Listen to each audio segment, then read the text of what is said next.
रायगड जिल्ह्यातील स्थानिक स्वराज्य संस्थांच्या निवडणुकीत राष्ट्रवादी काँग्रेसला सोबत घेणार नाही असं ठासून सांगणाऱ्या शिवसेनेनं आपला सूर बदललाय।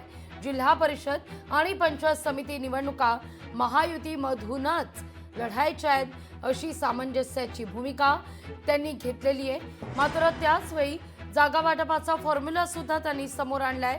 आरक्षण जाहीर झाल्यानंतर पक्षाचे मंत्री, आमदार आणि प्रमुख पदाधिकाऱ्यांच्या बैठकीत यावर चर्चा झाली आहे। 3 आमदार आमचे आहेत, 3 आमदार बीजेपीचे आहेत, 1 आमदार राष्ट्रवादीचा आहे। आजच्या स्थितीला पाहिलं तर 59 सीट आहेत।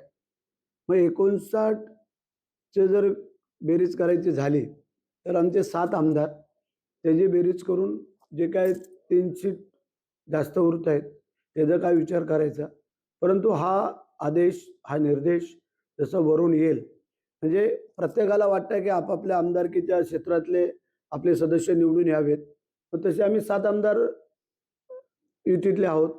मग त्या युतीतल्या आमदारांना जर प्रत्येकालाच वाटत असेल तर मग हा फॉर्म्युला होऊ शकतो 8चा, काय 8×7=56 आणि प्लस 3 आहेत एक्स्ट्रा, त्याचं बघता येईल काय करता येईल। परंतु आजची जी वस्तुस्थिती आहे ती अशी आहे, 3-3-1 असं आमचं संख्याबळ आहे।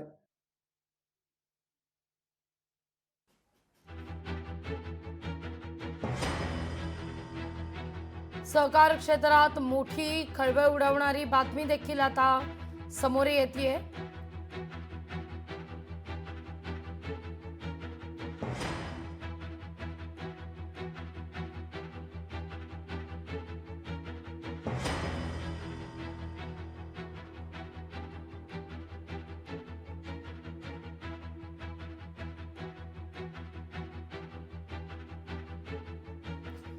रायगडमध्ये शिवसेनेनं आपला सूर बदलला असल्याची चर्चा आहे।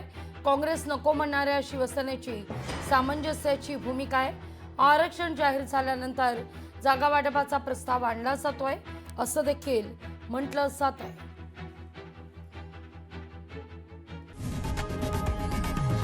लोकशाही मराठी ऐका, पहा, जागरूक रहा।